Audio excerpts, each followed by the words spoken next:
शुरुआत करेंगे भाषा की एकदम जड़ से, उसकी नींव से। फिर स्वरों की गिनती का जो कन्फ्यूजन है ना, उसे सुलझाएंगे, समझेंगे कि स्वर आखिर बनते कैसे हैं, और आखिर में देखेंगे कि उनका सही सही इस्तेमाल कैसे करना है। देखिए, कोई भी बड़ी इमारत बनाने से पहले उसकी नींव का मजबूत होना बहुत जरूरी है ना? बिल्कुल वैसा ही हिंदी व्याकरण के साथ भी है। तो स्वरों को समझने से पहले चलिए भाषा की सबसे छोटी पर सबसे जरूरी ईंटों को समझ लेते हैं। अक्सर लोग सोचते हैं कि वर्णमाला मतलब बस अक्षरों की एक लिस्ट, पर ऐसा नहीं है। इसे एक सिस्टमैटिक टूल बॉक्स की तरह समझिए, जहां हर औजार की अपनी एक फिक्स जगह होती है। और ये जो सिस्टम है ना, ये बहुत जरूरी है। तभी तो देखिए, स्वर हमेशा व्यंजनों से पहले ही आते हैं। अच्छा, यहाँ पर एक बहुत कॉमन कंफ्यूजन होता है, वर्ण और अक्षर में आखिर फर्क क्या है? तो इसे ऐसे समझिए, वर्ण जो है ना, वो एक एटम की तरह है, जैसे क। आप इसे और नहीं तोड़ सकते। लेकिन अक्षर वो एक मॉलिक्यूल जैसा है, जैसे क, जो क और अ को मिलाकर बनता है। तो एक को तोड़ा नहीं जा सकता और दूसरा मिलकर बनता है। तो चलिए, अब आते हैं स्वरों पर। और यहाँ एक बहुत बड़ा सवाल खड़ा होता है, हिंदी में आखिर स्वर हैं कितने? 10, 11 या 13? चलिए, इस बहस को आज हमेशा के लिए खत्म करते हैं। तो सही जवाब क्या होना चाहिए? ये वो सवाल है जो अच्छों को कंफ्यूज कर देता है, लेकिन यकीन मानिए, इसका जवाब बहुत सीधा है। तो सही जवाब है 11। अगर एग्जाम में ये सवाल आ जाए तो बिना किसी डाउट के 11 पर ही टिक करना है। यही ऑफिशियल स्टैंडर्ड नंबर है। तो फिर ये 10 और 13 वाली गिनती आती कहाँ से है? देखिए, कुछ एक्सपर्ट्स री को बाहर कर देते हैं तो संख्या हो जाती है 10। और अगर अम और आहा को भी जोड़ लिया जाए, जो टेक्निकली स्वर हैं ही नहीं, तो गिनती 13 हो जाती है। पर याद रखने वाली बात यह है कि ऑफिशियल नंबर 11 ही है। तो फिर सवाल उठता है कि ये अंग और अह आखिर हैं क्या?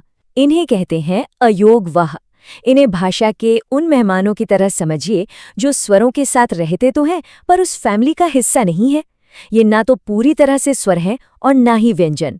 ठीक है, तो अब जब हमें ये पता चल गया है कि स्वर कितने हैं, तो चलिए ये भी देख लेते हैं कि ये आए कहाँ से हैं। हर स्वर की एक फैमिली होती है और अब हम इनके फैमिली ट्री को समझने वाले हैं।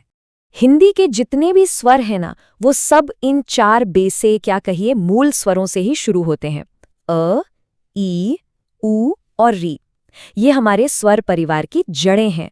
बाकी सब कुछ इन्हीं से मिलकर बना है। अब जो लंबे स्वर होते हैं, उनको बनाने के 2 तरीके हैं। एक है सजातीय, मतलब जब 2 एक जैसे स्वर मिलते हैं, मान लीजिए जैसे एक ही परिवार के 2 लोग। और दूसरा है विजातीय, जब 2 अलग अलग स्वर मिलते हैं, जैसे 2 अलग अलग परिवारों का मिलना। ये बहुत सिंपल है। देखिए, अ और अ मिलकर बना आ, ये हो गया सजातीय। लेकिन अ और ई मिलकर बना ए, ये हो गया विजातीय। है ना एकदम स्वरों की मैथ्स की तरह। चलिए, अब कुछ मजेदार करते हैं। ये देखते हैं कि हमारा मुंह और हमारी जीभ असल में इन स्वरों की आवाज निकालते कैसे हैं। ये भाषा की एनाटॉमी है, समझिए। एक बार अपनी जीभ पर ध्यान दीजिए। कुछ स्वर जैसे ई बोलकर देखिए, ये जीभ के अगले हिस्से से आते हैं। अ बोलेंगे तो वो बीच से आएगा और ऊ पीछे से। इसे फील करके देखिए, अग्र, मध्य और पश्च। अच्छा, अग्र स्वरों को याद रखने में दिक्कत होती है। कोई बात नहीं, यहाँ एक आसान सी ट्रिक है। बस अग्र शब्द याद रखिए और उसे अग्रीय बना दीजिए। सिर्फ एक शब्द और ये आपको 4 स्वर याद रखने में मदद करेगा। तो ये अग्री मदद कैसे करता है? इसमें ई और ए का साउंड है। इसका सीधा मतलब है कि अग्र स्वर हैं। ई, ए और ए। देखा कितना आसान था? चलिए, अब जीभ से आते हैं मुंह पर। समृद्ध स्वर वो होते हैं जिन्हें बोलने में मुंह लगभग बंद रहता है, और इन्हें याद रखने के लिए बस एक शब्द याद रखना है, सुई। सुई शब्द में उ और ई का साउंड है। तो समृद्ध स्वर कौन कौन से हुए? उ, ई और ई। बोलकर ट्राई कीजिए। आप इन स्वरों को बिना ज्यादा मुंह खोले बोल सकते हैं। और आखिर में चलिए एक और कॉमन कंफ्यूजन को दूर करते हैं, जो सही लिखने और बोलने के लिए बहुत बहुत जरूरी है।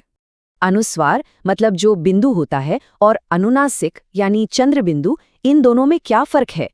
देखिए, ये सारा खेल हवा के फ्लो का है। बोलिए हिंदी, हवा सिर्फ नाक से आती है। अब बोलिए गाँव, इसमें हवा नाक और मुंह दोनों से आती है। बस इतना सा ही फर्क है। तो अब वर्णमाला को समझने के लिए सारे टूल्स मौजूद हैं। ये सिर्फ रटने का खेल नहीं है, ये एक पूरे सिस्टम को समझने की बात है। इस नॉलेज को इस्तेमाल कीजिए और फिर एग्जाम में स्वरों से जुड़ा कोई भी सवाल आ जाए, उसे हल करने में कोई दिक्कत नहीं होगी।